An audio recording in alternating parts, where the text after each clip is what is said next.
Olá pessoal, muito bem-vindos à 11ª edição do PokerCast, o Super Poker by 888. Eu sou o Guilherme Calil. E de acordo com o sketch, eu sou o Guilherme Lanza. Exatamente, Marcelo Lanza, o mito, amigo, fantástico, sensacional sketch. A gente tinha falado do podcast deles, do Forbet, e eles falaram, nos citaram e te chamaram de Guilherme Lanza. Que parceiros, hein? Estou em grande fase, né? Tá em grande fase. Tá em grande. Não, mas justiça seja feita, ele corrigiu logo depois e falou, Marcelo Lanza, inclusive deu muita falinha na gente, o programa dele, o entrevistado é o Akari, né? Exatamente, não é nem entrevistado, porque o programa dele não é um programa de entrevistas, o programa dele, quem participou com eles é o Akari, na verdade é um bate-papo, ele não é um programa sobre pôquer, mas ele é um programa com mentes brilhantes do pôquer, discutindo assuntos de vida. Então é realmente fantástico, a gente já havia indicado, indico mais uma vez, porque agora eu ouvi a 4ª edição, um programa de 3 horas, cara. Turma tá pra jogo, hein? Tá pra jogo, tá louco. Doido. Tá louco. Eles tratam de criptomoedas, falam de jogos e games pra caramba, tratam da carreira do Akari, falaram também do Akari indo lá na Câmara dos Deputados, que teve deputado encostando nele, falando, pô, cara, eu li todos os seus livros. Oh, que beleza. Que parceiro, né? Que parceiro. Simplesmente o cara não tem nenhum livro escrito. Mentira, tem 2 livros escritos, mas nenhum lançado. Né? Então, os caras estão, como é que chama? Hackeando o computador do Akari e lendo os livros antes de sair. E, Lanzinha, a gente já começa o programa aqui, lembrando aos amigos que, se quiserem ouvir pelo YouTube, não tem problema, mas o melhor jeito de ouvir um podcast é através de um aplicativo de podcast. Seu iPhone já vem com um. No seu Android, só digitar podcast, que ele vai te dar várias opções. Nos indique, nos ouça, nos dê 5 estrelas, fale com a turma quando você estiver jogando na mesa, já avisa a turma que está tendo o PokerCast. E, Lanzinha, redes sociais do 888. As redes sociais do 888, o Twitter é @888poker_br, o Facebook é 888pokerbr. E nós temos também aquele velho e-mail, pokercast@gruposuperpoker.com.br. O Twitter do Superpoker é @superpoker, só colocar a hashtag SuperPokerCast, e no Facebook também a hashtag SuperPokerCast. Como é que faz para abrir a conta pelo link, vovô? Lanzinha, é só entrar lá, olha, me chamando de vovô, cara, vai começar todo mundo me chamar de vovô na rua, você não para com isso. Mas não tem explicação, o motivo, eu sempre chamei, então é algo que é natural, assim. Ok, Lanzinha, o que acontece é o seguinte, cara, é só entrar na página do PokerCast lá no Super Poker, em qualquer link que você clicar lá, você vai estar abrindo a conta aqui no programa. A gente lembra que já temos 2 promoções já acontecendo. O seguinte, as primeiras 20 contas, e elas não foram completas ainda, que entrarem lá no nosso site, entram no Super Poker, clicam lá na aba PokerCast, vocês vão ver a página zona, toda azulzona lá, do 888, para tudo quanto é lado. Qualquer link de lá que vocês baixarem o 888, criarem a conta, depositarem um mínimo de $10, não é sorteio. As primeiras 20 contas vão ganhar tickets de $20 para jogar Excel Inferno, que é a série do 888, que está começando agora. Então é só isso. Só entrar, depositar $10, já ganha direto um ticketzão de $20 das 20 primeiras contas. E também, para todo mundo que criar lá, independente de depositar ou não, nós vamos ter um free rollzão de $109, um ticket de $109 para Excel Inferno. Então, quer dizer, mais fácil não tem jeito, né, Lanzinha? Só abrir a conta por nós lá e concorrer a um ticketzão de 109, tá louco, hein? Mais fácil do que isso é só mandar o WhatsApp pros 2 idiotas, naquele velho 31-9758-9609. E temos mensagem de WhatsApp, hein, Lanzinha? Lá no final do programa nós vamos ouvir as mensagens de WhatsApp que chegaram. E, Lanza, quando a gente já vai passando para o corpo do nosso programa, cara, não tem jeito da gente não citar a repercussão que deu a entrevista do Ale Mantovani, o Cavalito, né, cara? Muita gente elogiando, uma barbaridade a entrevista. O Danilo, que é instrutor, ele é um coach psicológico de pôquer, que trabalha também com o método De Rose, e entrou em contato comigo, cara, bati longos papos com ele através de áudio para cá e áudio para lá de WhatsApp. Ele, inclusive, me ofereceu uma aula do método para eu conhecer, e claro que eu instantaneamente aceitei, cara. E a gente estava discutindo um assunto que poderia ter se tratado com a lei, acabei não tratando, mas como é que o pôquer é um lugar que muitas vezes, mais do que em outros esportes, né, talento e técnica se encontram desconexas do foco e da concentração necessária, né, Lanza? Como é que isso é comum no pôquer e como é que é legal a repercussão que as pessoas realmente se identificaram ali com o que estava sendo falado. Exatamente. O pôquer, como ele requer um nível de atenção assustador, quer dizer, para você jogar o seu A-game, você sempre vai ter que estar focado, tentando tomar as melhores decisões, raciocinando cada jogada. E eu falo que muito dos mitos não é só pela técnica, não é só pelo conhecimento, não é só pelo estudo, é grande parte pelo esse controle emocional, mental, por toda essa linha que as pessoas conseguem casar exatamente isso. Diferentemente do futebol, onde o talento ali ele pode resolver num lance, o pôquer é o contrário, né? A falta de atenção, ou a desconcentração, ou o tilt, ou qualquer coisa pode te derrubar em um lance, né? Então ele te exige um controle do começo ao fim, de tomada das melhores decisões, que eu acho que é bem único, né? A não ser nos esportes da mente, como o xadrez também, que são esportes que uma jogada errada também você pode pôr tudo a perder. E isso é muito bacana. E cada dia que passa as pessoas vão conhecendo mais esse outro lado. Você é um adepto de meditação, de controle. Eu sou um cara que a minha forma de concentrar na mesa é falar. Quanto mais eu falo na mesa, mais eu concentro, porque eu giro a atenção em torno mais ou menos do que eu estou falando, e é mais fácil de eu ter esse controle. E cada um tem um jeito de fazer isso. Sequela sempre fez isso muito bem na mesa, que é a falinha o tempo todo. Então, assim, mas é importante isso. O foco, ele é muito importante mesmo. Sem dúvida nenhuma, o Daniel Negreanu é um jogador que faz isso muito bem e muitos outros jogadores, tanto através da falinha boa, né, da falinha no bom sentido que você está falando. No bom sentido, quanto às vezes no mau sentido também. A gente viu em retas finais de WSOP jogadores que eram deselegantes e é lamentável quando isso acontece, mas acontece também. O jogador conseguir tirar o outro do jogo através de tilt, fazendo para tiltar. E então, muito obrigado Ale, muito obrigado Danilo, muito obrigado a todo mundo que repercutiu aí e compartilhou nas suas redes sociais o PokerCast com Ale Mantovani. E o programa de hoje, você já viu aí no título antes de baixar, simplesmente, Lanza, Rafael Moraes e M. Walter. Que monstro. Ninguém menos que ele. E, cara, tomar 2 horas do tempo dele em Londres, cara, para ele falar com a gente é sensacional, né, velho? Há boatos que ele perdeu a nota essas 2 horas falando com o senhor. Ele deixou de ganhar uma nota. Mas há boatos também que a conta agora vai regular e tem série grande começando por aí. Quem sabe, né, cara? Nossa, ia ser sensacional, hein? Ia ser sensacional, né? Será Sensacional. E, Lanza, na guia do nosso programa aqui, a gente está dizendo a respeito da sua 4ª colocação no Pot Limit Omaha do Campeonato Mineiro. A gente ia falar, eu ia te dar uma malhadinha a respeito da bolha do troféu, apesar da bela colocação. Aí ontem eu saio do show do Ratos de Porão. Ratos de Porão, que menino culto. Na madrugada, Belo Horizontina. Falo, cara, vou passar do lado do clube, que é lá do lado de casa, cara, para ver quem tá na mesa final do High Roller. É um High Roller de 100K, 100 mil reais garantidos.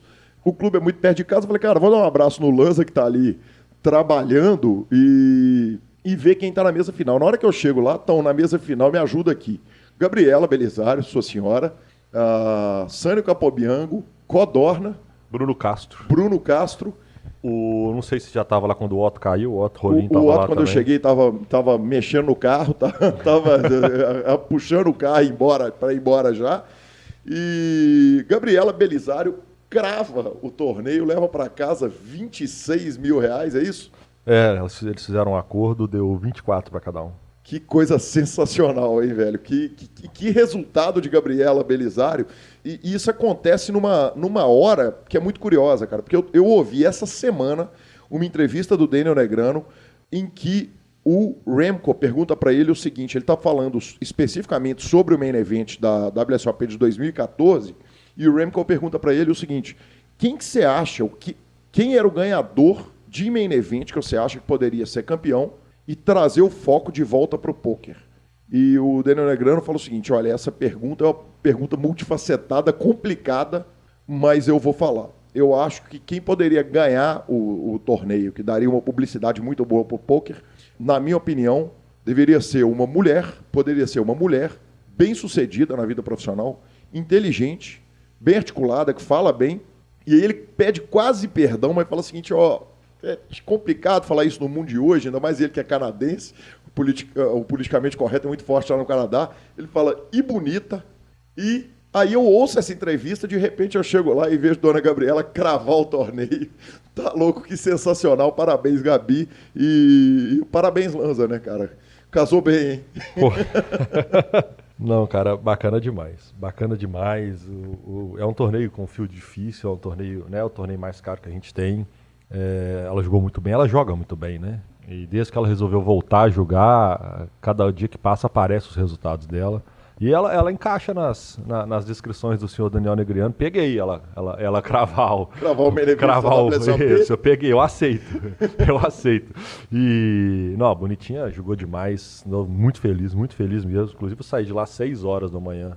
E estamos aqui gravando agora. E eu falo que minha conta tá boa, porque técnico da Seleção Mineira, o HU entre os meus 2 já convocados. Que na verdade não são nem convocados, né? Eles já são. Eles se convocaram. Eles se convocaram, né? Eles o atual campeão mineiro, Codorna, e a atual melhor mulher campeã do ranking Ladies, que é a Gabi. Quer dizer, minha vida começou fácil, viu? Começou fácil, cara. Tomara que o resultado da seleção mineira esse ano seja infinitamente melhor do que o do ano passado.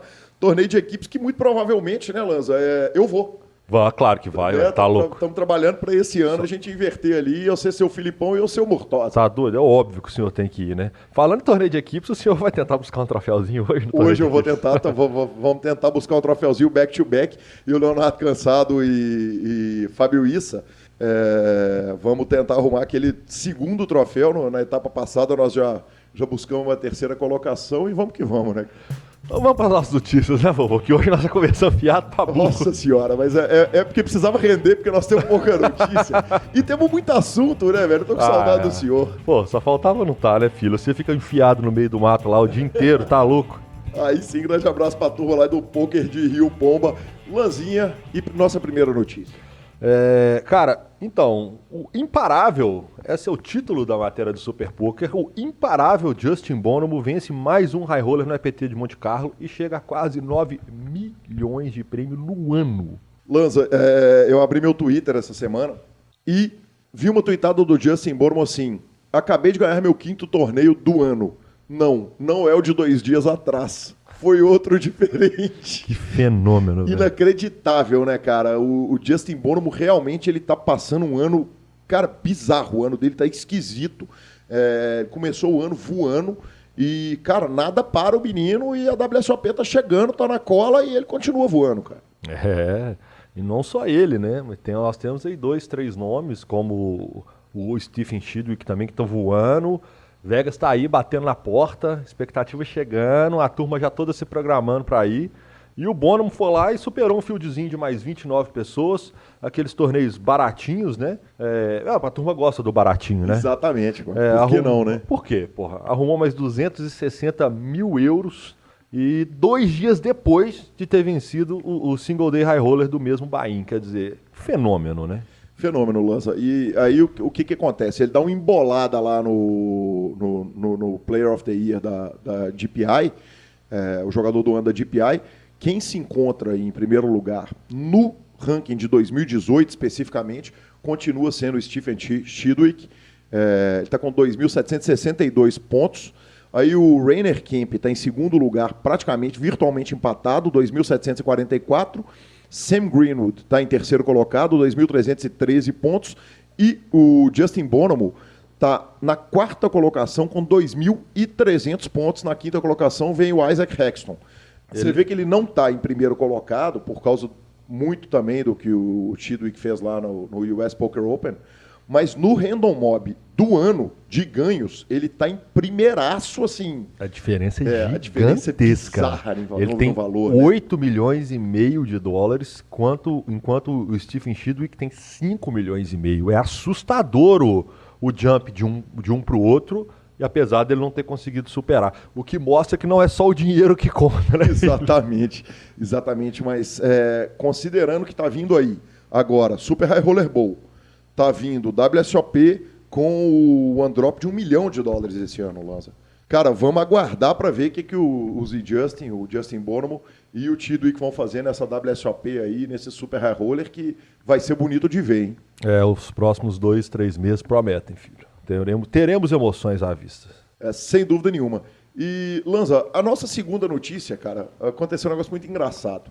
A Kat, ela tuitou o seguinte: save the date, né, guarda a data, dia 30 de maio, e ela não falou o que era o torneio, não. Ela só deu um save the date e falou o seguinte: primeiro colocado, além da premiação arrecadada no evento, vai ganhar um pacote com um buy-in de $10 mil e ajuda de custo para o main event da WSOP de 2018, e o segundo colocado vai ganhar a premiação arrecadada no evento, mais pacote com buy-in, mais ajuda de custo para o Crazy 8, Crazy 888, na WSOP 2018. Então, Lanzinha, o que aconteceu? Ela só botou isso na rede social dela. Só isso. Só isso.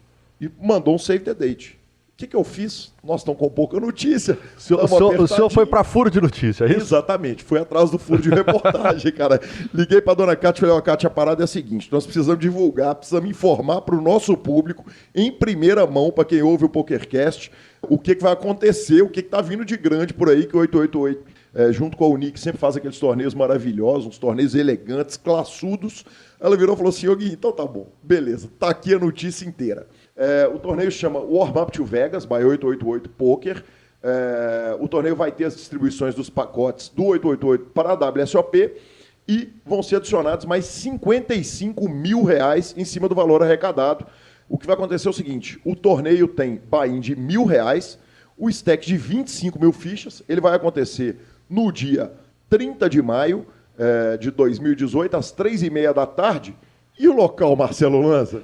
É bonito falar, eu gosto de falar o nome, sabe? Porque Maqsood Plaza Hotel, é bonito, né? Estiloso, tá louco, né? Que bala, hein, senhor? Você tá louco, você crava um torneio desse, você nem bala, sai, né? Tá louco, fico por lá, já gasta um dinheiro ali mesmo. Já deixa um bocado lá. Tá louco. Sai do shopping Cidade Jardim e vão fazer torneio no Maqsood Plaza, pode isso?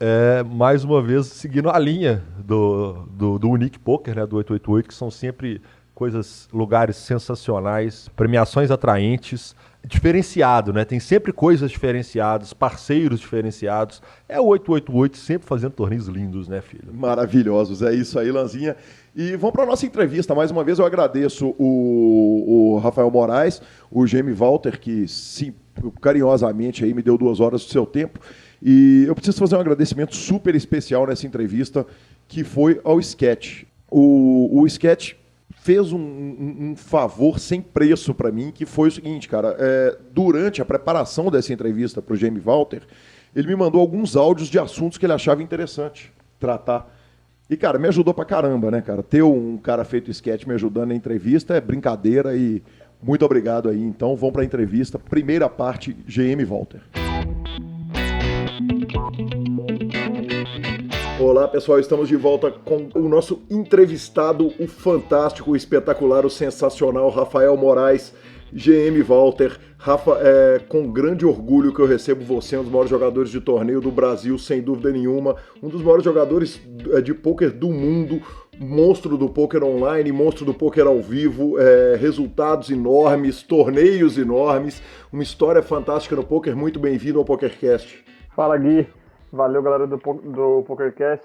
É um prazerzão estar aqui e vamos trocar ideia de bastante coisa maneira, né? Com certeza absoluta, Rafa. Eu já começo a entrevista com a pergunta tradicional do PokerCast. Quem é GM Walter? Quem era GM Walter antes do Poker Online? No caso, quem era Rafael Moraes antes do poker, né? Cara, o Rafael Moraes era um menino sonhador, vamos dizer assim. Era um nerdzinho que jogava xadrez, que era estudioso, que sempre quis ser engenheiro e que conheceu o poker ali com seus 16 anos e apareceu uma segunda paixão na minha vida, porque eu sempre fui apaixonado também por estudar e eu sempre quis ser engenheiro. Eu nunca fui aquele tipo de pessoa que nunca se encontrou, sabe? E aí no poker se encontrou.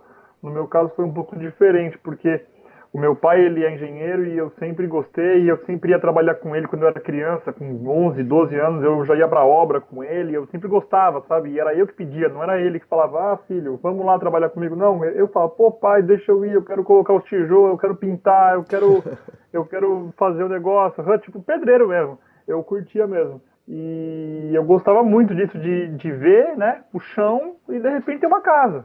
Aquilo pra mim era mágico, né? Aquela habilidade de você transformar um lugar que não era bonito num lugar muito bonito, em reformas, né, e etc. E só que acabou que o poker meio que ele mudou esse meu grande objetivo de vida de uma maneira avassaladora, né? É tipo aquilo, você tem um relacionamento ali há 5, 6 anos e aí aparece uma grande paixão ali e você manda tudo pro caramba. Foi meio que isso. Rafa, e você chegou a entrar para a faculdade de engenharia? Porque eu lembro quando você começou no poker, você era um menino mesmo, né? Menino em todo sentido da palavra. Cara, sim, eu comecei a jogar poker com 17 anos, cara. Inclusive, é o que muita gente pergunta, eu acho que é até legal pra gente falar no podcast, é que o meu nick, Gemi Walter, é por causa disso, né? Porque eu comecei a jogar menor de idade. Eu comecei a jogar com 17 anos, então o meu nickname era no nome do meu pai. E o nome do meu pai é Walter. É por isso que todo mundo pergunta, cara, até hoje, diversas vezes, toda semana eu recebo alguma direct ou alguma mensagem no Facebook perguntando, pô, por que Gemi Walter? Por que Gemi Walter?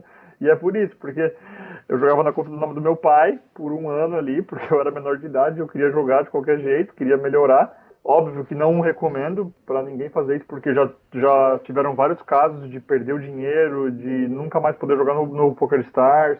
Mas, naquela época, foi o que aconteceu, né? E aí, quando eu completei 18 anos, aí eu fiz uma conta no meu nome, e aí o PokerStars falou assim, ah, cara, você fez 18 anos, fica na conta do seu pai. E aí mudaram o nome da conta pro meu nome. Porque na época, eu com 18, 19 anos, o meu nick Gemi Walter já era bem conhecido.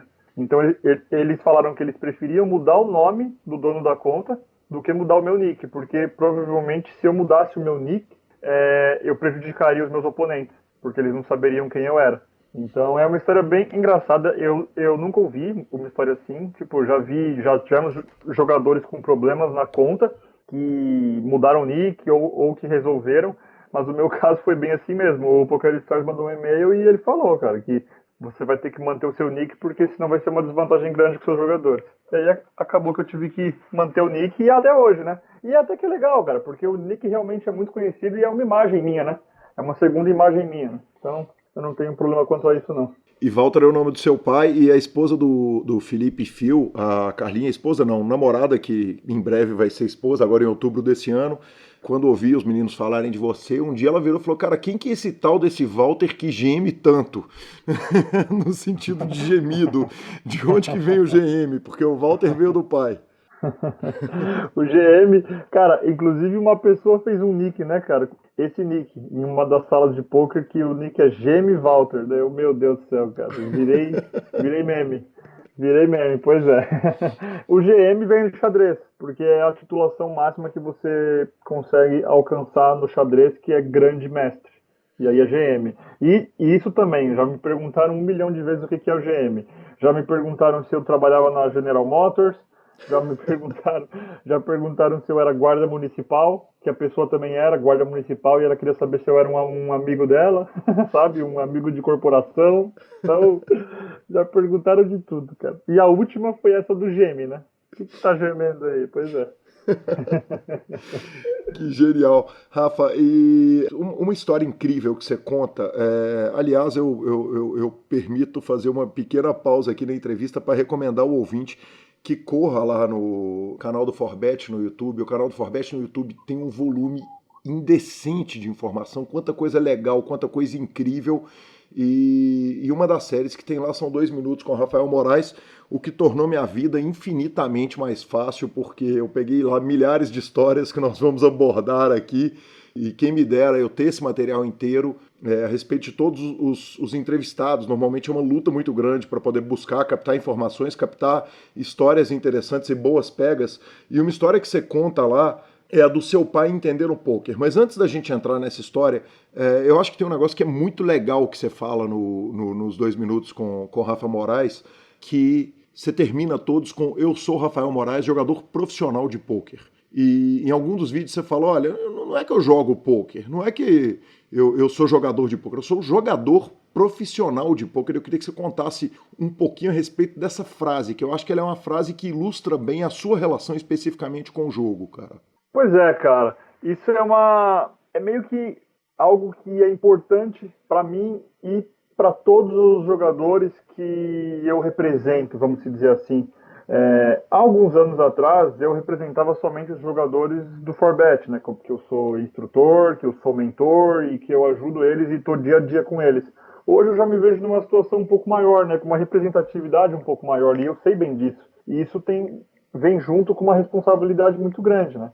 Pô, a partir do momento que eu falo para 3 mil pessoas, para 5 mil pessoas, para 10 mil pessoas, eu sei que eu estou alcançando muitas pessoas com sonhos, muitas pessoas que têm vontade de ter a vida que eu tenho, que têm vontade de jogar, que têm vontade de ser um profissional e que é apaixonado pelo mercado de pôquer. Então, eu gosto muito de falar cada vez mais isso e de mostrar isso para todo mundo, porque realmente o pôquer é uma profissão como outra qualquer. E é muito importante que essa utopia em cima do pôquer diminua, porque é legal, é claro que é legal, mas vamos falar de futebol. É legal ser jogador de futebol?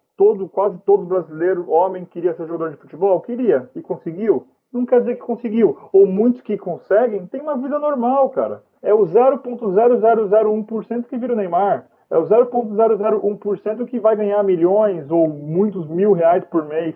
Então, além disso, é para dizer que realmente não é um jogo somente, né? E que sim, é uma profissão, é uma rotina, é estudo, é uma batalha diária, né? Com a responsabilidade que a gente tem que ter conosco mesmo, porque eu tenho um trabalho que é um trabalho individual. Eu não tenho chefe, eu não tenho hora para trabalhar, eu não tenho hora para estudar. E o que mais me motiva quando eu penso nisso é que eu vivo de uma competição.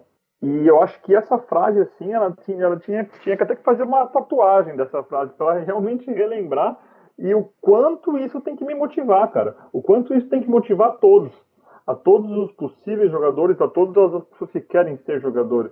Porque a partir do momento que você percebe que você vive de uma competição, você percebe que se você não se dedicar tanto, tem pessoas se dedicando tanto ou muito mais do que você, cara. Então a tendência é você se passando para trás.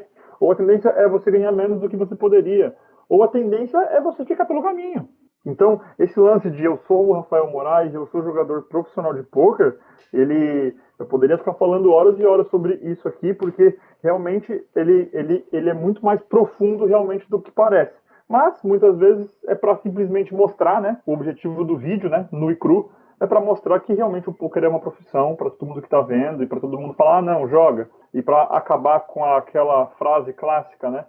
Você faz o que da vida? Eu sou jogador profissional de pôquer. Tá, mas você ganha dinheiro com isso? Que é a frase mais clássica, que eu acho que é a frase que eu mais ouvi até hoje quando me perguntam isso. Ou então perguntam, tá, mas o que você faz além disso? Isso, qual que é seu trabalho, né? É uma coisa que músico ouve muito também, né? Sim, músico, tudo, né? Todas essas profissões alternativas, vamos se dizer assim, que envolvam algum tipo de talento ou alguma coisa fora da média, né?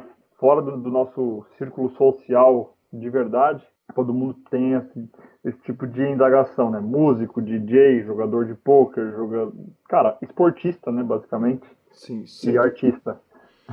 E aí você entra num dos vídeos, você entra numa história muito legal que é o seu pai entendendo que o filho dele é jogador de pôquer. Quer dizer, e aí quando você me conta a história de quem é o Rafael Moraes, a história fica mais bonita, porque é o pai que enxergava no filho o futuro engenheiro, que é a profissão dele, né? E que de repente o filho chega em casa e fala: pai, você é jogador de pôquer, eu virei jogador de pôquer, ou como você disse, você não virou jogador de pôquer, você cresceu e se profissionalizou no pôquer. Eu queria que você contasse a história de você comprando o livro, dando o livro para ele compreendendo o jogo. Cara, essa provavelmente acho que é a história que eu mais gosto, assim, de contar, porque é uma expressão de amor, né, cara? E eu acho que é o amor, assim, no sentido literal da palavra mesmo, né? É um amor de pai para filho que provavelmente, eu não sou pai ainda, mas provavelmente na minha visão deve ser o amor, um dos amores mais puros, né, possíveis. Porque a pessoa só quer o seu bem, cara. Ela só quer o seu bem e muitas vezes o pai, né, ele perde coisas, muitas vezes o pai sofre, muitas vezes o pai fica distante do filho, mas sempre querendo bem, né? Então, eu gosto muito de charear, né, vamos dizer assim, esse amor, porque eu acho que a gente precisa disso, né? Eu acho que nós seres humanos, somos seres movidos por amor e por ódio também, mas eu acho que quanto mais amor a gente conseguir trazer para as pessoas e mostrar para todo mundo, eu acho que é muito gostoso. E cara, foi, como eu disse, a história assim mais legal assim que aconteceu comigo nesses meus anos de carreira, talvez a história mais legal assim que eu tenho, cara, muita felicidade de contar. Foi essa, quando eu estava na faculdade e eu já tinha passado e eu entrei na USP, né, para fazer engenharia. A USP, para quem não sabe, é, sei lá, talvez a melhor faculdade do país de engenharia. Foi difícil, eu fiz 1 ano e meio de cursinho pago, né, o meu pai pagando. E tudo, eu acordando todo dia às 5 horas da manhã, porque eu morava na periferia, na zona leste de São Paulo, e aí eu tinha que chegar às 7 horas da manhã no cursinho, voltava todo dia para casa, chegava em casa às 11 horas da noite.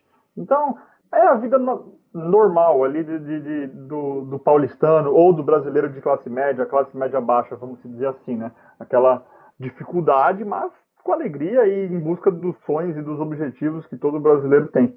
E acabou que eu passei, né? Eu consegui passar na USP, entrei e nesse meio tempo do cursinho, eu meio que parei de jogar um pouco, né? Eu tava jogando bem menos, mais aos finais de semana e, eu sempre tinha um bankroll baixíssimo, assim, sei lá, $200, $300, nada muito grande.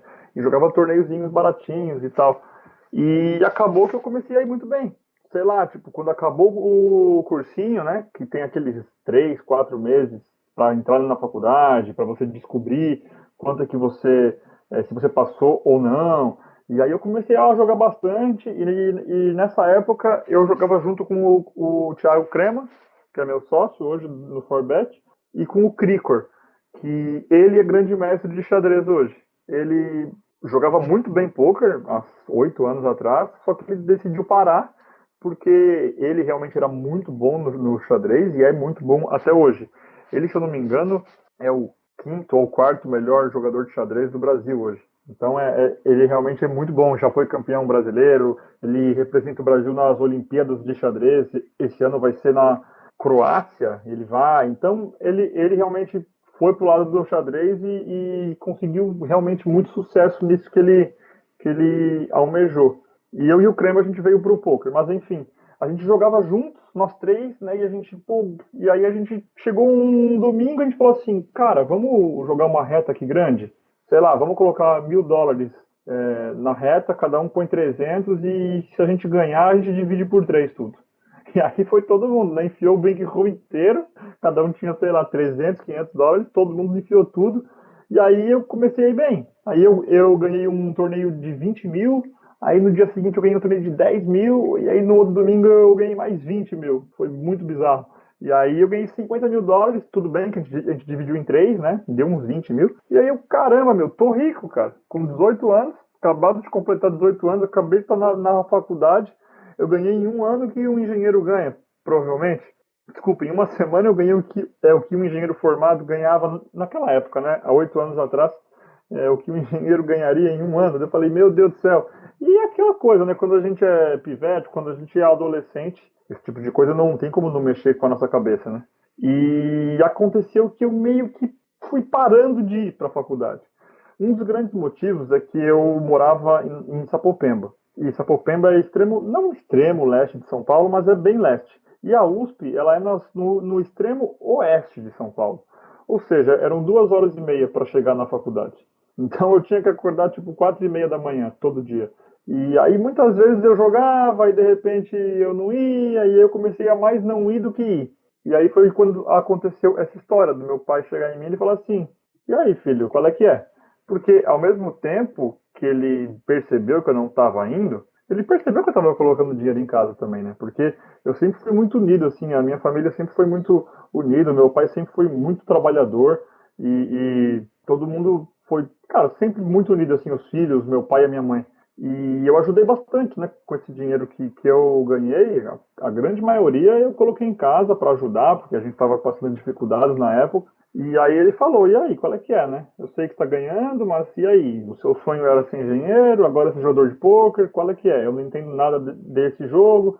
E aí foi quando ele teve, provavelmente, a maior, não característica, mas a maior atitude de amor que ele poderia ter, que foi aquele que falou assim, seguinte, eu não entendo nada do que você está fazendo, eu quero saber melhor para eu realmente poder te dar uma definição do que eu acho, né? Se eu sou contra, se eu sou a favor, se eu tô com você, se eu acho que você tem que parar de jogar e eu tenho que te proibir de jogar, porque afinal quem paga as suas contas ainda sou eu, né? E aí ele falou, cara, compra um livro de pôquer e eu quero ler, eu quero entender melhor sobre isso, porque eu não entendo nada, eu só sei que é um jogo de baralho, e ele que me ensinou o poker, mas ele me ensinou o poker fechado quando eu tinha 12 anos, sabe? Aqueles joguinhos, né? Que o filho quer jogar com o pai, ele ensina lá truco, ensina poker fechado, ensina tranca. Ok, não passava disso. E aí eu comprei esse livro para ele, aí o livro chegou lá em 2, 3 dias, e ele leu o livro em um dia. Cara, eu não me lembro mais, mas foi muito assim. Era um livro bem grande, era um livro, sei lá, de 400, 500 páginas, que falava sobre histórias do poker, que ensinava as regras, que falava tudo, né, da dificuldade do poker ser entendido como um jogo da mente, de não ser realmente gambling, né, um jogo de azar, não ser roleta e etc. E ele leu o livro assim, cara, num sábado inteiro ele acabou de ler o livro. E aí ele chegou em mim e aí ele falou, ó, Rafa, seguinte, tô com você, eu entendi isso aqui, você é muito novo, você realmente já demonstrou que você tem uma capacidade muito grande de ir bem nesse jogo. E se você realmente quer tentar isso, tenta, né? Se der errado, 1 ano, 2 anos, você vai ter 20 anos, cara. Você volta para a faculdade, você estuda de novo no cursinho e volta. Porque eu, na época, não podia nem trancar a faculdade, porque eu precisava fazer pelo menos 1 ano de USP para poder trancar. Então, eu simplesmente parei de ir mesmo. Eu simplesmente não voltei. E com certeza foi muito importante, sabe? Esse carinho dele, essa preocupação realmente dele entender o que eu estaria fazendo e dele realmente me apoiar, né? Com certeza, se ele não tivesse essa preocupação, essa sensibilidade, eu gosto muito de usar essa palavra, né? Porque ele provavelmente se colocou no meu lugar e queria entender o que eu estava sentindo, né? E ele conseguiu, né? Porque ele entendeu o jogo, ele jogou, ele abriu uma conta no PokerStars, no nome dele daí, né? É Gene Moraes, inclusive o nick dele. E ele joga de vez em quando, e ele aprendeu na época e entendeu o jogo, sabe? E foi muito maneiro. Inclusive tem até uma parte dessa história que eu nunca conto, que é a minha mãe, ela sempre foi meio que em cima do muro, sabe? O meu pai meio que tomava a frente disso tudo, e a minha mãe, ok, aceitava e nunca era assim de, oh meu Deus, que orgulho, mas também nunca era aquilo, que absurdo, meu filho é jogador, sabe? Ela sempre levou numa boa. E ano passado, quando eu estava jogando o WSOP Brasil, ela foi me visitar jogando. E a minha mãe nunca tinha ido em um torneio ao vivo, porque minha mãe teve uns problemas com depressão, e aí ela não queria ir em lugares com muitas pessoas e tal. E aí foi demais, cara, porque bem no momento que ela chegou, tinha um grupo de jovens que pediu para tirar foto comigo, e aí ela ficou toda, sabe, com aquela sensação de orgulho, né, que você olha para sua mãe assim, ela com aquele sorrisão aberto e a felicidade de ver que realmente seu filho não tomou a decisão correta, porque não dá para saber, né? Pô, eu hoje poderia ser um engenheiro muito bem sucedido e com potencial de crescimento muito grande, mas sim de que eu tô feliz, né? Aquela sensação, aquela felicidade da mãe ver que realmente o filho ele tá fazendo algo que ele ama, algo que ele gosta e que realmente ele é um exemplo para muitos jovens e pessoas que gostam do poker, né? Não que só querem virar profissional, mas que gostam de jogar, que gostam de se divertir e alguns também que querem, né, viver de poker um dia. Sem dúvida, Rafa. Uma coisa que é curiosa nessa história toda, que eu ia te perguntar o seguinte, o Murman conta uma história parecida a respeito do pai dele, ele conta que chegou a colocar o pai dele num torneio ao vivo. Eu ia te perguntar se seu pai joga pôquer, você já falou que joga de vez em quando, eventualmente, Você chegou a jogar com ele? Já pôde ter o prazer de jogar com ele online ou live? Cara, pior que não, sabia? Ele joga. Ele, como ele não tem muito tempo, né, ele trabalha bastante. Hoje, inclusive, ele nem mais engenheiro é.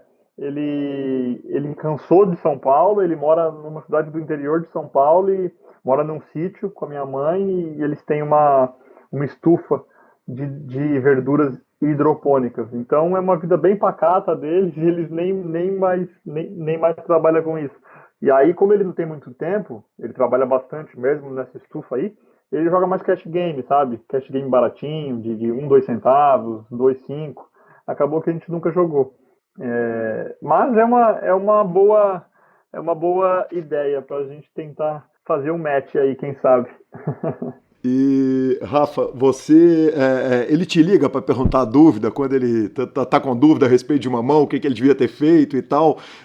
Você recebe aquele WhatsApp das 2 da manhã, quando raramente ele tá jogando? Cara, pior que não. Eu já vi ele jogando algumas vezes, mas ele não gosta muito de raise não, viu? Ele é mais da turma do limpzinho, então é meio perigoso o poker pra ele. Que sensacional.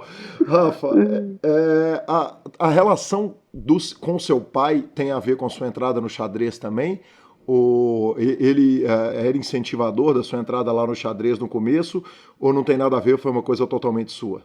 Cara, ele que me ensinou xadrez também. E, cara, provavelmente, assim, o meu pai, ele realmente, ele me ajudou bastante no meu desenvolvimento, talvez, intelectual e crescimento de aprendizagem quando eu era criança, sabe? Ele foi um incentivador muito grande. Por exemplo, eu aprendi a ler e a escrever muito novo. Eu não me lembro quanto tempo que eu tinha, mas eu aprendi com ele, em casa, sabe? Eu não aprendi na escola.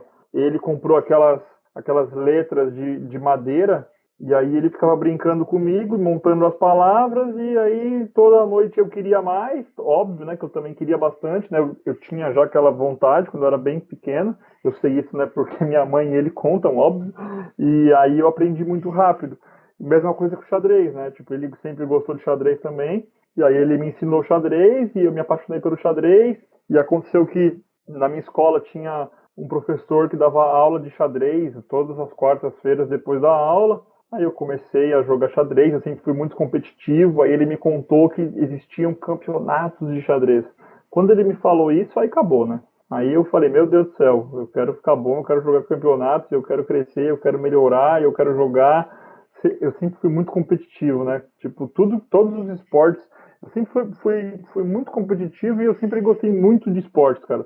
Quando eu joguei muito futebol, eu cheguei a ser goleiro da Portuguesa, quando tinha 12, 13 anos, de futsal, que era um dos melhores times da época de futsal assim, do Brasil, daquelas subs, né? Sub-14, sub-12, sub-16, e eu sempre gostei bastante. Aí depois disso que eu parei de jogar, eu fui pro xadrez e, cara, fui muito competitivo também.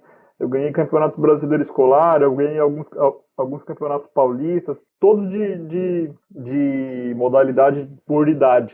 Quando eu comecei a ficar mais velho, aí já não. Aí eu meio que já parei. E hoje eu sou ok, no máximo, né? Eu conseguiria jogar torneios, mas jogar em alto nível no xadrez é muito difícil. Tem que estar estudando diariamente, jogando bastante torneio. Meio que no poker. Para você ser muito bom no poker, você tem que viver poker, você tem que respirar poker. E aí depois do xadrez veio o poker, né? Que foi onde eu me apaixonei e realmente eu vi um mundaréu de coisas. E talvez o fato que eu tenha mais me apaixonado pelo poker na época foi isso, de eu sentir que era um jogo ou esporte, para quem gosta de chamar, eu prefiro jogo, um jogo mental, uma competição mental que eu conseguiria viver dela, entendeu? O futebol eu sabia que eu não ia conseguir viver. O xadrez seria muito difícil. E aí, quando eu cheguei no poker, eu vi que eu era bom e que eu tinha capacidade de melhorar, e eu vi que realmente eu conseguiria ter uma qualidade de vida muito boa, porque não precisamos, né, ser hipócrita aqui. A gente sabe que tem muito mais dinheiro no poker do que qualquer desses esportes. Só o futebol que não, mas o futebol é quase que impossível, né? Você chegar ali em um momento que você fala, opa, a massa, né? Já estou vivendo realmente muito, muito bem. E aí o poker aconteceu essa oportunidade. Pode-se dizer que eu tive um pouco de sorte também, de ter chegado no momento certo, na hora certa, porque a gente brinca também hoje, cara, entre a gente, entre os nossos sócios, entre os nossos jogadores do time mesmo. E no poker tem uma coisa que ninguém tira de você, cara, que é quem chegar antes, cara. Quem chegar antes tem vantagem. Não tem como. Óbvio que tem jogadores que chegaram agora e já estão indo muito bem, ou que estão estudando muito mais, e aí vem aquele ponto que eu falei agora há pouco. A gente vive de uma competição. Então não adianta nada você ter chegado antes e ter parado no tempo, né? Ou você ter chegado antes e achar que já é o melhor jogador do mundo e parar de estudar, ou jogar pouco, né? O cenário ele vai mudando constantemente. Então, esse lance de você realmente chegar antes é muito bom, cara. Tipo, sabe, você teve acesso a mais oportunidades, você teve acesso a jogos melhores, né? Os jogos hoje são muito mais difíceis. Não quer dizer que não sejam bons ainda, eu acredito que eles sejam bons ainda. Mas já em 2010, 2009, meu Deus do céu, era outro mercado, né? Era outro cenário. Rafa, você falou que o Cricor passeou pelo poker, chegou a jogar, ser lucrativo no poker e voltou para o xadrez. E um ponto que você tocou que é muito relevante é o seguinte: o dinheiro que está no poker ele é desproporcional a qualquer outro tipo de esporte da mente. Ele reclama com você, brincando, ele lamenta ele ter entrado no começo e ter saído e ter voltado para o xadrez, ou você sente dele que ele está absolutamente tranquilo com a decisão que ele teve de voltar para o xadrez lá no começo? Assim, ele nunca saiu do xadrez, né? É importante eu falar isso. Tipo, ele jogava poker quando ele estava em casa, né? Então ele não tinha torneios, ou ele estudava um pouco e ia jogar, sabe? Ele meio que estava fazendo os dois meio a meio naquele momento. Óbvio que ele não estava 100% no xadrez, com aquele foco de estudo, porque ele estava jogando bastante poker. Mas ele, cara, eu acho que ele nunca se arrependeu, não. Eu até converso com ele bastante até que hoje, não tanto, né, quanto na época, mas a gente é bastante amigo até hoje. E ele sempre foi muito apaixonado por xadrez, sacou? E em decisões como essa, a gente realmente percebe que o dinheiro não é tudo, né? Tipo, ele sabia que ele tinha mais chance de ganhar mais dinheiro, enfim, de ter talvez uma qualidade de vida, entre aspas, né? Porque qualidade de vida para mim pode ser diferente do que para você, né? Então muda muito, completamente pessoal. Mas ele sabia que ele poderia ganhar mais dinheiro no poker, mas a paixão dele pelo xadrez era tão grande. Ele viveu realmente, ele respirou xadrez desde os 6 anos de idade dele, ele joga. E realmente ele já estava numa escala no xadrez bem maior do que a minha e a do Crema. Ele já era grande mestre, eu acho, quando a gente já jogava. E ele hoje, cara, é referência, sabe? Ele tem um canal no YouTube, que se eu não me engano, é GM Cricor, o canal do YouTube dele. E, cara, ele tem muita coisa legal lá, cara. Tipo, ele joga, ele fala de estratégia, ele tem alunos de xadrez e joga muitos torneios. Inclusive, como eu disse, esse ano, acho que em agosto, ele vai representar o Brasil nas Olimpíadas de Xadrez, que são 5 jogadores de cada país, e são 5 melhores de cada país, né? Quase sempre por ranking ou por torneios, e ele vai representar o Brasil, cara, pelo 3º ou 4º ano seguido, assim, ele realmente é um caso grande de sucesso aí no xadrez. Rafa, que incrível, cara. A comparação entre pôquer e xadrez ela é inevitável, ela acontece desde lá do começo, quando a gente começou a jogar em 2007, 2008, já se falava a respeito dessa comparação e nós não vamos voltar nesse assunto que já foi batido 1 milhão de vezes e falado 1 milhão de vezes, mas tem um assunto que eu acho muito interessante. O Kasparov, que foi o maior jogador de xadrez do mundo, ele perdeu para um computador e ele começou hoje a tratar a respeito do assunto inteligência artificial. Tem diversas entrevistas dele com o Sam Harris, que é um escritor e pensador de língua inglesa. E tanto o poker quanto o xadrez, a inteligência artificial e os solvers, que resolvem os problemas e as questões relativas ao jogo, eles têm essa relação que aconteceu primeiro, a gente viu acontecer no xadrez, e achava que o poker era um jogo que pelos elementos ali, por ele não estar sempre aberto, quer dizer, ele tem um elemento que vai variar sempre, que é o baralho, que é um efeito de sorte que no xadrez não tem, mas os dois jogos estão passando por uma transformação muito grande por causa dessa inteligência artificial. Você acha que a inteligência artificial corre o risco de matar o jogo de pôquer? Cara, eu acho que matar é muito difícil, porque é uma grande briga dos sites essa, né? E realmente eles se preocupam hoje muito, a maioria dos sites de poker, os maiores sites de poker, eles se preocupam muito em que sejam realmente humanos jogando os jogos, né? Eu já vi várias vezes, por exemplo, eu tô jogando, eles travam o software e eu tenho que escrever o meu nick, por exemplo. Eu tenho que escrever uma pergunta, sabe? Qual o nome da sua mãe que está no cadastro? Ou então, escreva esses números aqui se você está lendo isso. E aí, com isso, eles vão pegando bots, eles vão pegando esses tipos de coisas. O que eu acho que a inteligência artificial ela vai fazer com que o jogo fique mais difícil. Isso é óbvio, ela já vem fazendo isso. Ela já vem fazendo isso com que muitos jogadores estudem muitos solvers e que entendam muito mais do jogo pré-flop e que melhorem muito o jogo do Big Blind e que melhorem muito o jogo entre bet pots e vai diminuindo cada vez mais o EV dos jogadores nesses torneios, né? Nos torneios mais caros principalmente. Agora, poker ao vivo, esquece, né? Poker ao vivo é muito mais entretenimento do que poker online, vamos se dizer assim, né? A taxa de amadores, a taxa de recreativos no poker ao vivo é muito maior. Então eu acho que o poker ao vivo, assim, ele veio para ficar e nunca vai acabar, sabe? Nunca vai chegar num ponto de ninguém mais quer jogar porque é chato, ou não vai ter mais profissional porque não dá dinheiro. Não acho que isso vai acontecer, não. Eu também acho que não vai acontecer no online, mas eu tô só mostrando que realmente a minha visão... Eu sou bem otimista quanto a isso, porque eu acho que qualquer mercado que fique saturado demais, não vale a pena você estar nele, né? Então, por exemplo, imagina solver, aí começa a ter só bot. O que vai acontecer? Vai parar de ter profissional, né? E vai parar de ter jogador ruim também. Porque se os caras são muito bons, os jogadores ruins perdem muito dinheiro. Então sempre tem que ter um equilíbrio. Então, tem muito solver, mas tem muito jogador ruim jogando ainda. Então mesmo assim você vai ganhar dinheiro, sacou? Pensando na profissão poker. E o jogador recreativo, ele não tá nem aí, né? Ele tá ali pra se divertir, pra jogar, pra ver os flopinhos dele, pra pagar na broquinha dele e acabou. Essa aqui é o entretenimento puro mesmo, né?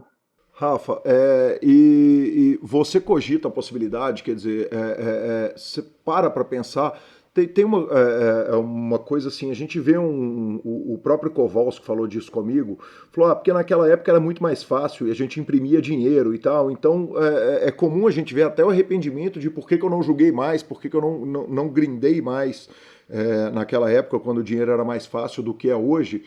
Com relação a esse jogo, você cogita a possibilidade, vamos supor, se o poker online viesse a acabar, jogar ao vivo seria uma opção na sua vida?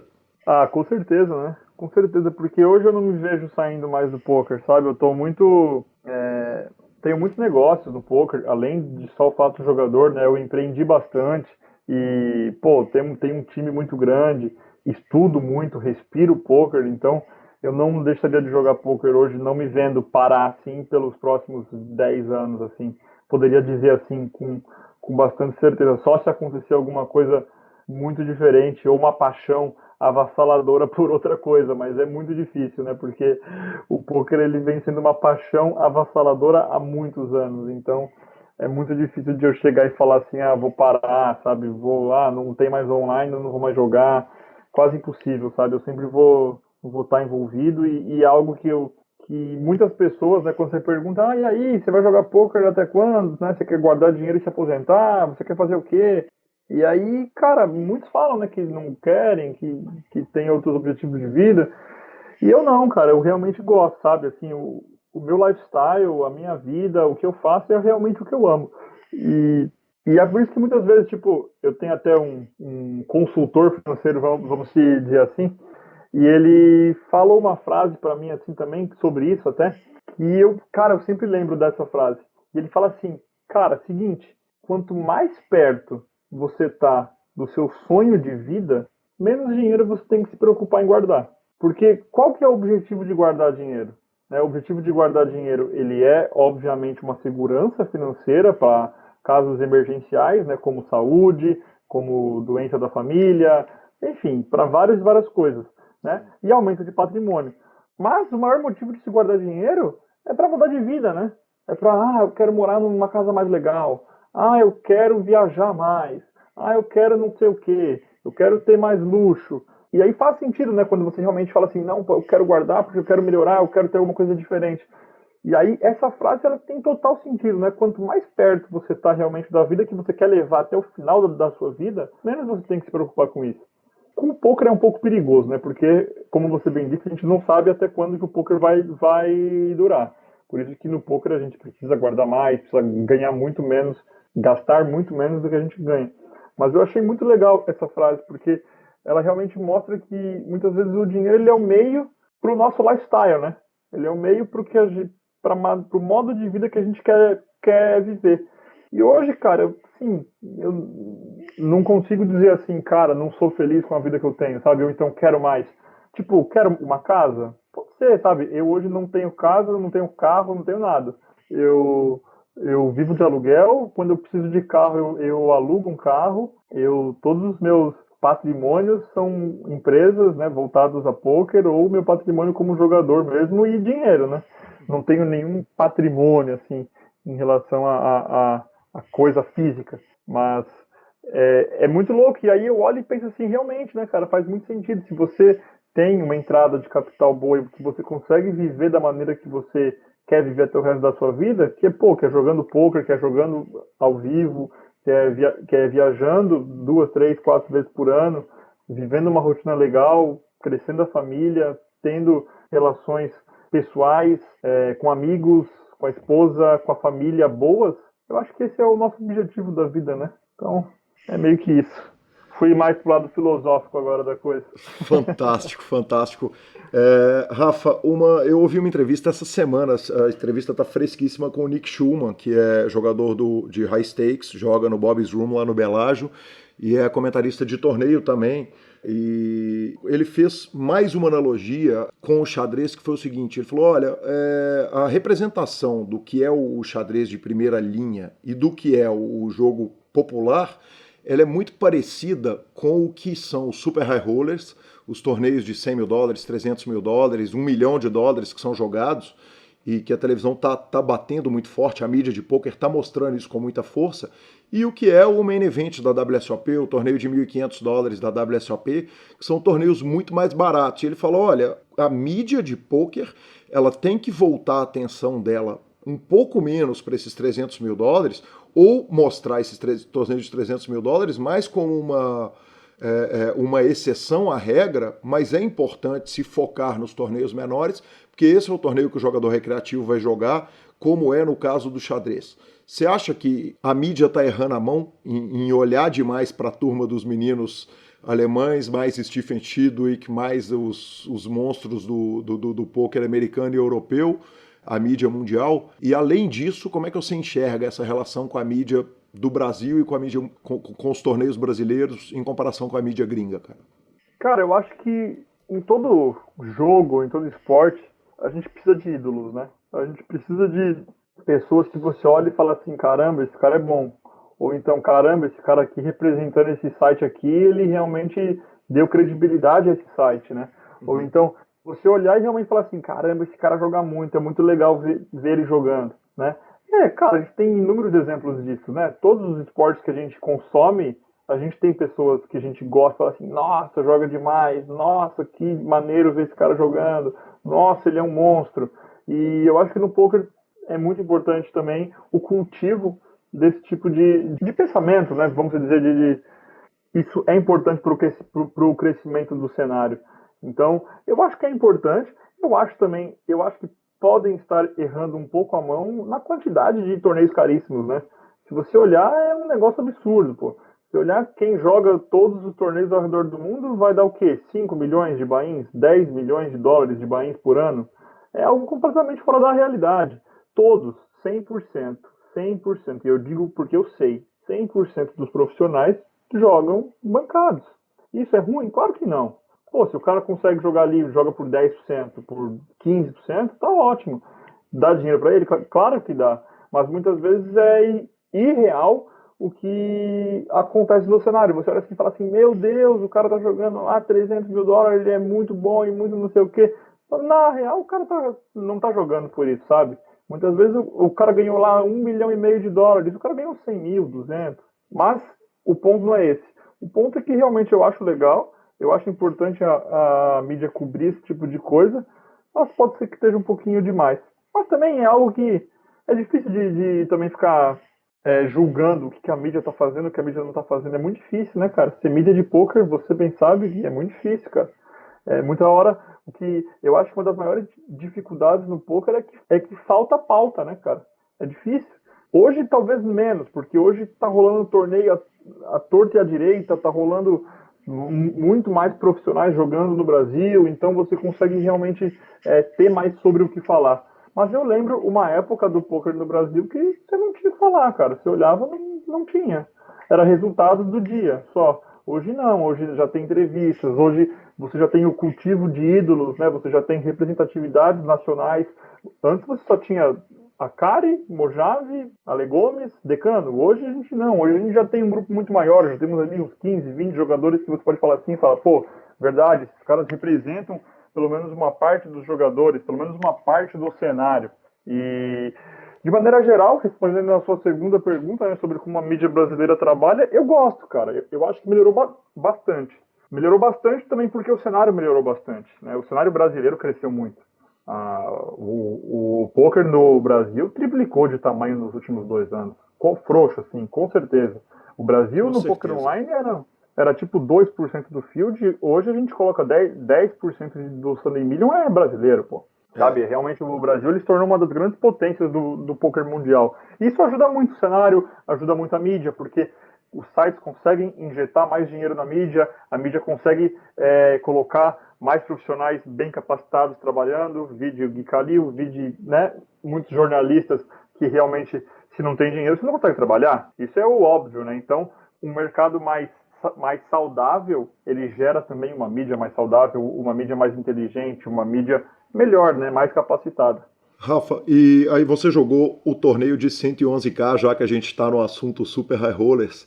A primeira questão é o seguinte, o torneio que você jogou foi um torneio da WSOP, correto? Isso, correto. Ele é muito diferente do field desses Super High Rollers, por exemplo, que estão acontecendo no área agora, pelo fato dele ser da WSOP? Muito, assim, é incomparável. É que, assim, esse do Área vai ser um torneio de $300 mil. Sim. E é um torneio para convidados. Então, o Área, como ele é um cassino que tem muito relacionamento com high rollers, players de cassino, vai ser um torneio muito bom. Porque como é um torneio para convidados, eles convidaram só os ultramilionários chineses, os milionários russos, os milionários americanos. Então, vai ser muito bom, né, pensando em EV. Mas esses $111 mil que eu joguei no WSOP foi muito bom. Para um torneio de $100 mil, né? Jogaram 180 pessoas, cara. É muita gente pagando $100 mil. E repito, eu estava bancado, uma parte, né? Uma grande parte era do Forbet, eu coloquei uma parte também, mas tinham mais investidores por trás. E eu não sei, muitas vezes tem jogadores que têm vergonha de falar que é bancado ou não. Pô, cara, quando que eu vou colocar $111 mil em um torneio? Não dá, né? Eu tenho que ter pelo menos 10 milhões, 5 milhões de dólares de bankroll, e eu não tenho isso. Então, foi bom, foi um torneio que eu acreditava que eu teria uma lucratividade boa nele, e principalmente, o maior motivo de eu ter jogado ele, né, que também muitas pessoas perguntam isso, foi porque eu estava no melhor momento da minha carreira. Isso não quer dizer que eu não me sinta um melhor jogador agora. Me sinto, com certeza. Me sinto um melhor jogador a cada dia. Por exemplo, antes daqui da gente estar conversando, eu estava aprendendo inglês, sabe? Estou fazendo um curso aqui em Londres, estou melhorando meu inglês, porque eu muitos artigos em inglês para melhorar e estava estudando poker, cara, sabe? Tava vendo o solver, tava olhando uma mão que eu joguei ontem num K e que eu perdi e eu fui ver ali se eu fiz alguma coisa errada, se eu conseguiria fazer alguma coisa diferente. Então, a busca pela evolução, ela é sempre grande, mas naquele momento, eu estava tendo provavelmente foi o melhor ano da minha vida, né? Eu ganhei, sei lá, mais ou menos $1,5 milhão. E eu ganhei $1 milhão em um período de um mês. E eu até Eu antes tinha muita dificuldade de falar sobre números e tal, sabe? Mas hoje eu já não tô mais nem aí, porque realmente é tão público, né? A mídia realmente, você escreve meu nome no Google, escreve lá, Rafael Moraes Poker, aparece lá, US$ 1 milhão para Rafael Moraes. Eu vou fazer o quê? Tenho que ter medo mesmo, né? Mas não tem como. Tudo tem a parte boa e a parte ruim, né? Mas é sério, se você escreve Rafael Moraes Poker, aparece na primeira, assim. E eu sei disso por quê? Porque um ex-namorado da minha cunhada, ela contou pra ele que eu jogava poker, e aí ele perguntou o nome, e aí ele falou, nossa, não sei o quê. Por quê? Porque ele viu essa reportagem na primeira reportagem. E não quer dizer que eu tenho 1 milhão, pô. Quer dizer que, pô, eu ganhei bastante, mas tem a parte dos investidores, como eu sempre digo, tem a minha parte, mas tem os meus custos de vida também, né? Pô, eu gasto muito para viajar, para jogar esses torneios, eu gasto muito com a minha qualidade de vida, porque para ser um profissional de poker, eu realmente tenho que ter uma qualidade de vida diferenciada, né? Eu tenho que gastar muito com aulas, eu tenho que gastar muito com a minha parte física, né? Pô, com esporte, com personal trainer, porque realmente eu me sinto um profissional.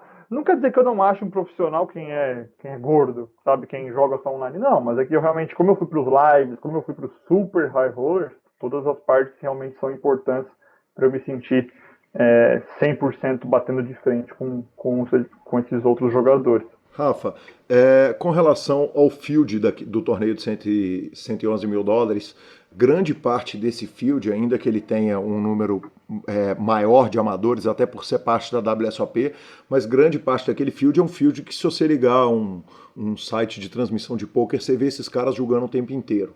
Quando você tomou essa decisão, você foi assistir esses caras jogando para entender o que passa na cabeça dos caras que dão buy-in de 111 mil dólares?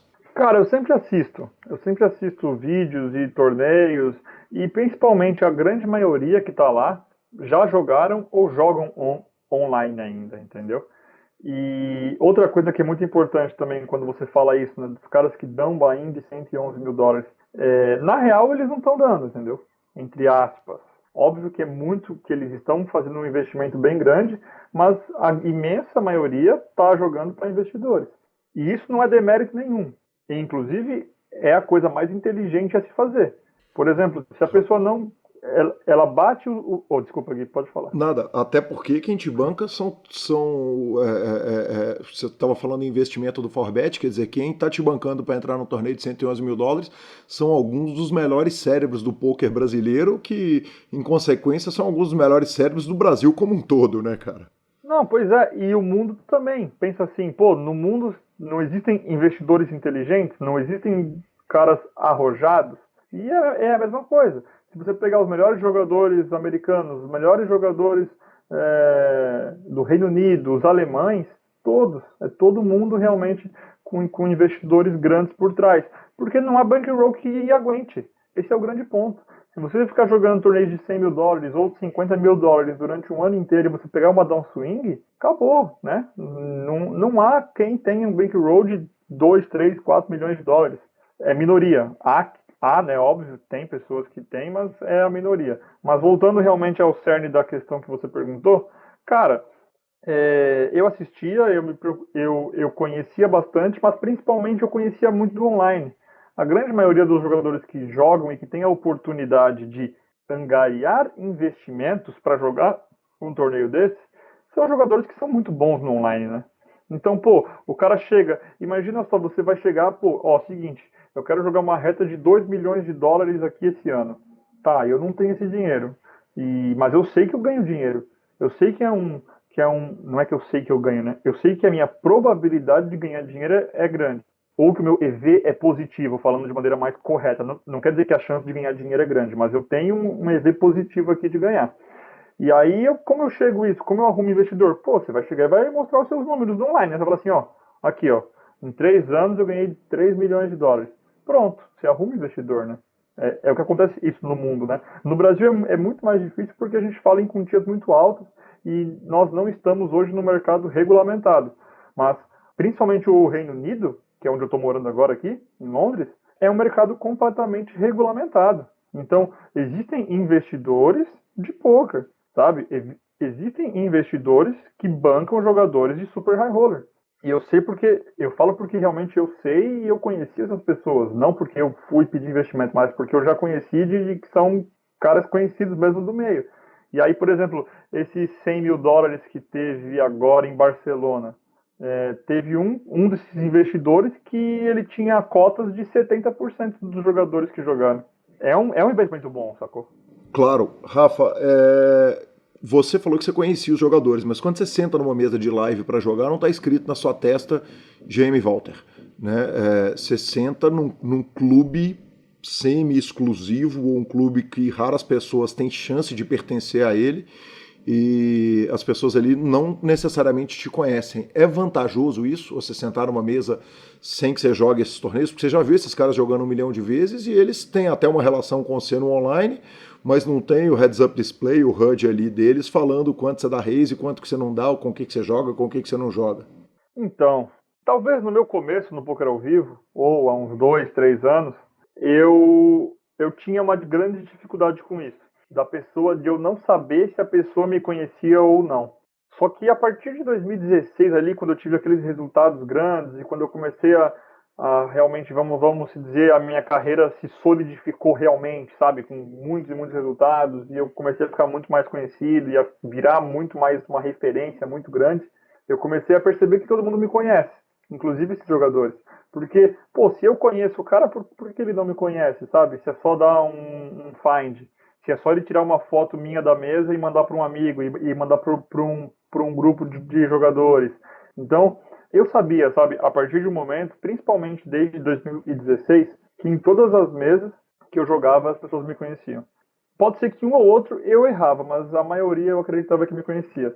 Inclusive, tem até uma cena engraçada que aconteceu no WSOP 111 mil, de 2016, que o Federer Rose ganhou. A gente estava na mesma mesa, eu e ele, e aí eu estava com um carregador de celular, e aí, ok, tipo, a gente já tinha jogado algumas vezes, mas nunca nem tínhamos conversado. E aí ele falou assim, ele olhou pra mim e ele falou: Ei, Rafael, empresta pra mim o seu carregador, sacou? Tipo, eu imaginava que ele me conhecesse, eu imaginava. E aí quando ele já sabe o meu nome, acabou, cara. Esses caras, eles são muito. É muito importante, né, você ter essa noção, você saber quem são os jogadores que você tá enfrentando no poker ao vivo. Então, todos eles têm grupos, têm chats, e aí, quem é esse cara, quais os nicks dele no online, quanto que ele tem, quais as stats dele, se alguém já jogou alguma mão interessante com ele. Essa turma que joga o Super High Roller são muito unidos, sabe? Os amigos, né?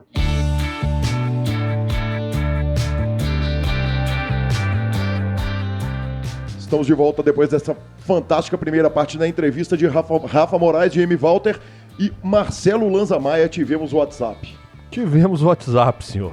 Tivemos o WhatsApp com direito a eu tomando falinha de novo. Quer dizer, isso tá virando corriqueiro, né? Tá virando corriqueiro. O Nelson, diretamente de Sete Lagoas, falou que tava olhando as revistas dele, encontra uma foto nossa, cara, que você tá uma criança, né, Lanza? E eu com cabelo, assim, parecendo Incrível Hulk, o homem que veio do céu, aquele cabelo anos 80, né, velho? Filho, eu sou novo. Eu sou novo, é porque eu tô barbudo e cabeludo. Eu sem barba, sem cabelo, eu tenho cara de menino novinho. Não, pera. O que ele mandou aqui foi o seguinte, outra coisa, sobre o Big Ant, que o amigo mandou o áudio aí no episódio 10, os antes são fixos, independente do número de players nas mesas. E são pagos pelo botão. Então já é anunciado o blind junto com o ante, ou seja, ninguém será prejudicado. Essa é a opinião do Nelson lá de Sete Lagoas e pedir um abraço aí pro Pompeu, ele faz coach com Pompeu, figuraça do poker mineiro também. Pompeu. Grande Pompeu de Sete Lagoas, amigo nosso, top. Aí sim, mandou um abraço pra galera do Poker King de Sete Lagoas e tivemos mensagem também de um tanto mais de longe, Lanza Maia. O Anderson, lá de Anápolis, mandou mensagem pra gente e a mensagem dele é com áudio que o nosso editor Rodolfo Vidal vai colocar pra vocês aí agora. Calil e Lanza, meu nome é Anderson, eu sou de Anápolis. Gostaria muito do link para baixar o CD ou LP da banda do Calil, que tem a música do poker. Não sei se é o caso da banda de uma música só, mas o Ace of Spades é muito legal. Aí sim, Anderson de Anápolis, muito obrigado pelo seu áudio. Eu mandei aí no WhatsApp para você o link lá do For Share para baixar o CD. Foi um CD gravado no Tupatu, Não é a banda de uma música só. Não é uma banda de uma música só, mas é uma banda de 6 músicas apenas. Essa banda existiu lá para 2002, 2003, 2004. Na verdade, ela teve um longo período de atividade aqui em Belo Horizonte. Nessa gravação, como o Anderson disse, eu estou tocando bateria. É uma versão de Ace of Spades do Motorhead. E as outras músicas são composições próprias, uma banda de rockabilly. Rot Hot Combo é o nome dela. Que se você quiser também o link, é só mandar pra gente aquele WhatsApp, eu já encaminho direto o link para baixar. É disso que eu estou falando. Já que o senhor está falando em mensagens de WhatsApp, eu vou falar em mensagens que eu recebi essa semana. Eu falei que eu entrei num processo de grindar, né? De grindar Instagram e redes sociais. E eu vou te falar que resultado bacana, cara. Quanto mais eu grindo, mais coisas bacanas me aparecem. Pelo menos algum grind seu tinha que arrumar alguma coisa, né? Filho, eu peguei pódio essa semana, respeita. Pódio não, 4º lugar não foi pódio nunca, não. Em lugar nenhum no mundo. Eu peguei mesa final essa semana. Ah, tudo bem. Aí eu aceito. Aí eu engoli. E no meio dos grinds, cara, vem que eu recebo uma mensagem do Mito Padilha de São Paulo, mandando: vocês são muito bons, quando comecei era fã e ainda sou. Muito sucesso sempre, vocês merecem. Quer dizer, olha o nível da turma que está acompanhando os idiotas no programa. Ô, Lanzinha, deixa eu te falar. Vamos fazer uma parada, velho? Tá no meio do scoop, talvez ele não consiga, mas se convidar já é o próximo entrevistado. Aí Depois sim, da segunda filho. parte do GM Walter, a gente atrasa o Padilha pra cá e vamos que vamos. É sensacional, cara. Dante Franco, sempre ouvinte nosso, ouvinte das antigas, mandou mensagem. Rafael Gregório mandou mensagem. Juninho Marques mandou mensagem. Ribeiro, grande Ribeiro, mandou mensagem e falinha. Tami Monteagudo, Pedro Savassi, Savasseira aqui de BH. Matheus Black Moon. O Guilherme Lana também, daqui de BH, com um carinho enorme com o programa. É quase um Guilherme Lanza? É quase. Quase um Guilherme quase. Lanza do sketch. Quase. Luiz Renato Garcia, a Yara, o Galdencinho, Flávio, Xenô. Xenô acaba de mandar mensagem já, inclusive a gente gravando, eu mandei, né? Xenô já mandando. Malandro maior que Pelé com folga. Tá convidado também já de cara, velho. Já vão pegar o Xenô também, já vão embolar, aproveitar que esses monstros todos estão mandando mensagem pra gente. Grande abraço pra ele. Cara, que coisa legal. A rede social tem essa coisa bacana de encurtar essas distâncias, né? Então, assim, o retorno está sendo bacana. A gente vê com isso o retorno do programa, o carinho da turma e, velho, top. E top. se quiser mandar mensagem direta pro Lanza via Instagram, o Instagram dele é @lanzamaia. O meu Instagram é @guicalil. Calil se escreve Kalil. E, Lanzinha, sobre o Super Poker, cara, quem quiser acessar e saber tudo que está acontecendo no poker no Brasil e no mundo, é só entrar lá no Super Poker, superpoker.com.br, na aba de clubes, superpoker.com.br/clubes, é a guia de clubes do Brasil, você fica sabendo onde jogar e tem a agenda diária dos torneios de poker.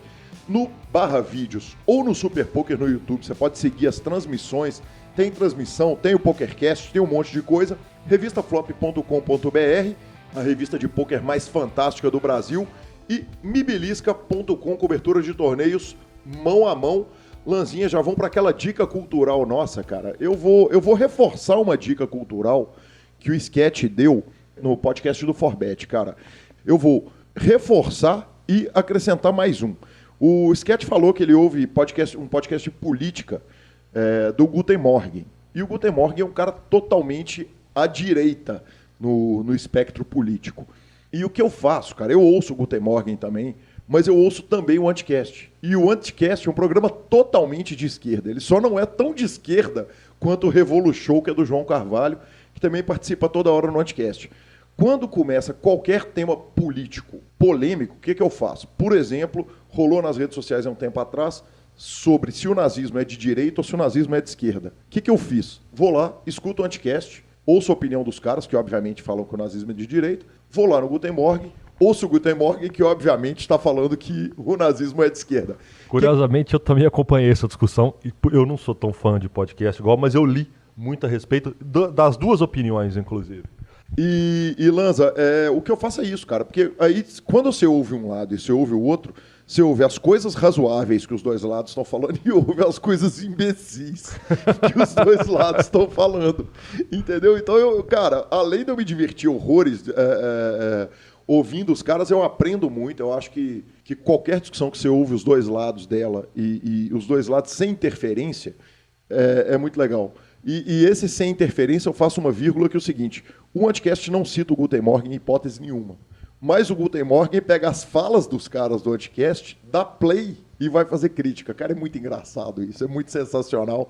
Então fica aí essa dica dos dois podcasts. O que eu acho que não deve ser feito pelo nosso ouvinte é ouvir só o lado que ele já concorda para reforçar o que ele já concorda. Cara, ouve os dois lados, que é sempre divertido. Você forma uma opinião, né? Mais bem embasada. Exatamente. Cara, e a minha dica cultural, chegando aqui, eu ainda não vi, mas verei essa semana, chegando aqui na casa do senhor Guilherme, eu tenho a notícia pelo Léo, seu Léo Calil, irmão dele, que tá tendo nada mais, nada menos do que uma série baseada na continuação do Karate Kid, do Dojo Cobra Kai, cara, com os atores da época.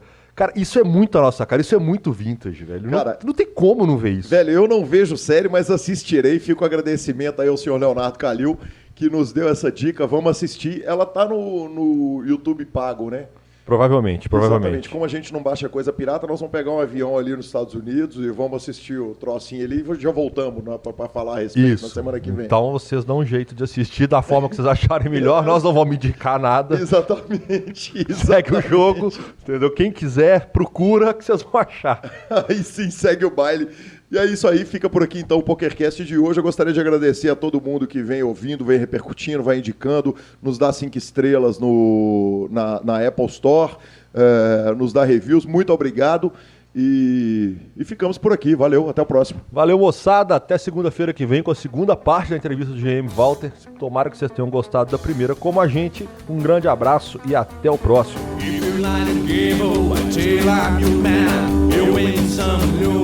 It's all the same to me. If legends to play, it makes no difference what you say. I do shadow green, the only kind game is the ace of spades, the ace of spades.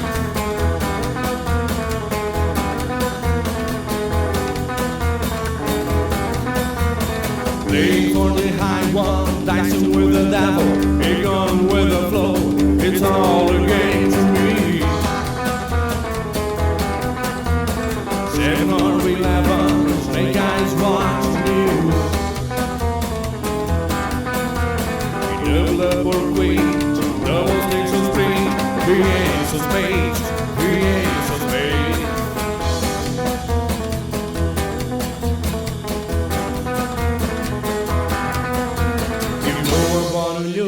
And gambling for fools, but that's the way I like it, baby. I don't want to live forever.